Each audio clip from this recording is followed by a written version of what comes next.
you. Thank you. Thank you. Thank you all.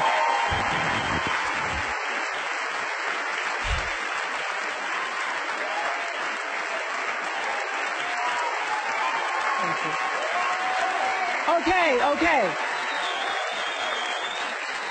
Thank you, Reese. In 1964, I was a little girl sitting on the linoleum floor of my mother's house in Milwaukee, watching Anne Bancroft present the Oscar for Best Actor at the 36th Academy Awards. She opened the envelope and said 5 words that literally made history.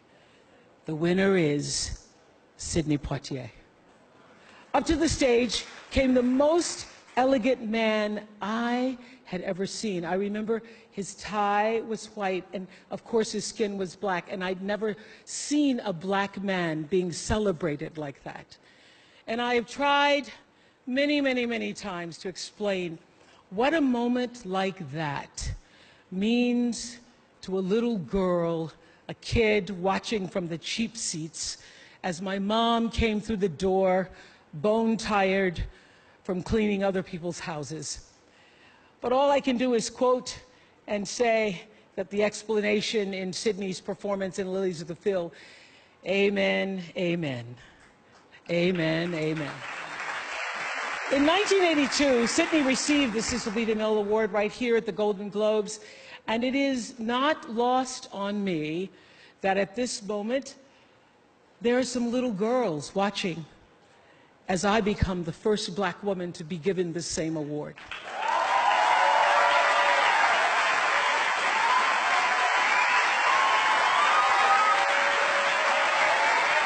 It is an honor.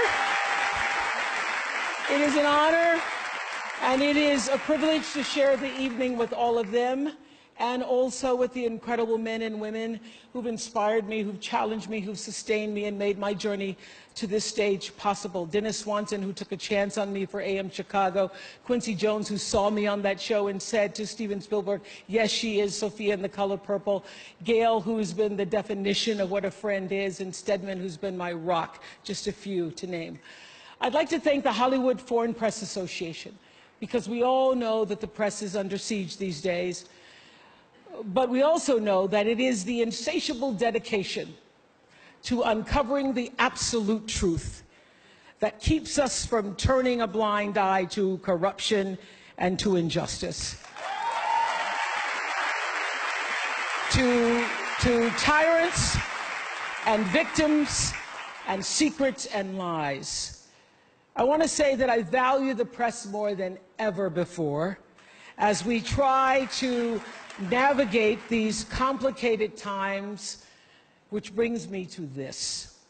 What I know for sure is that speaking your truth is the most powerful tool we all have.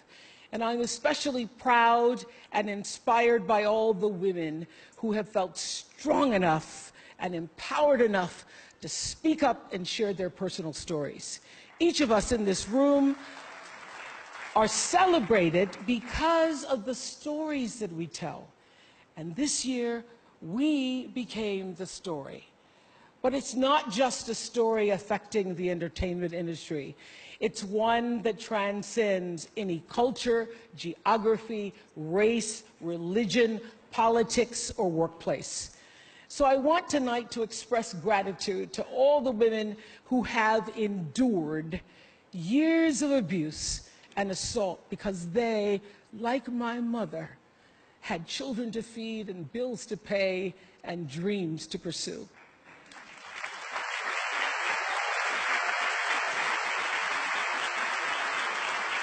They're the women whose names we'll never know. They are domestic workers and farm workers.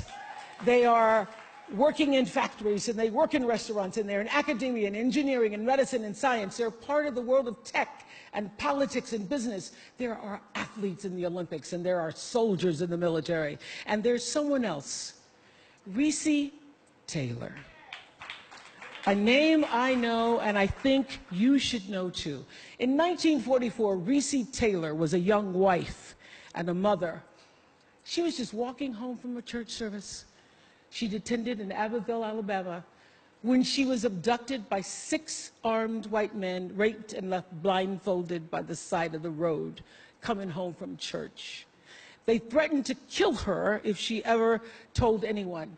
But her story was reported to the NAACP, where a young worker by the name of Rosa Parks became the lead investigator on her case. And together, they sought justice. But justice wasn't an option in the era of Jim Crow.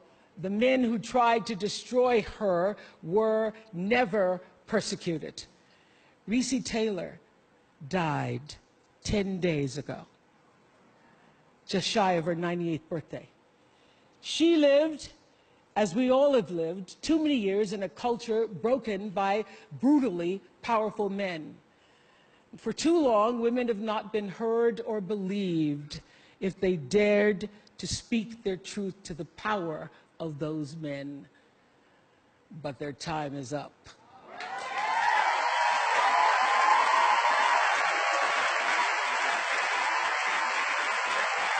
Their time is up.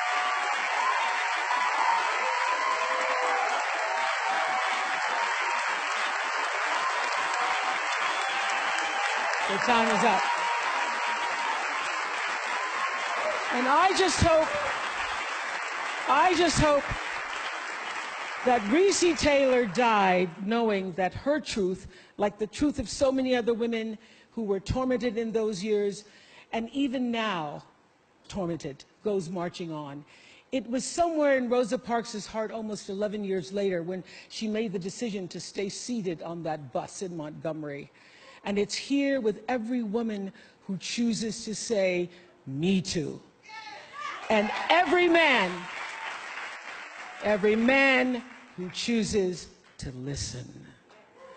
In my career, what I've always tried my best to do, whether on television or through film, is to say something about how men and women really behave, to say how we experience shame, how we love and how we rage, how we fail, how we retreat, persevere, and how we overcome. I've interviewed and portrayed people who've withstood some of the ugliest things life can throw at you, but the one quality all of them seem to share is an ability to maintain hope for a brighter morning, even during our darkest nights.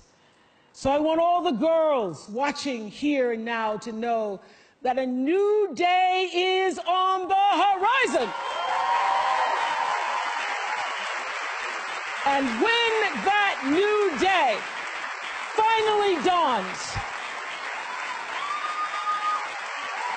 it will be because of a lot of magnificent women, many of whom are right here in this room tonight, and some pretty phenomenal men fighting hard to make sure that they become the leaders who take us to the time when nobody ever has to say, "Me too," again. Thank you.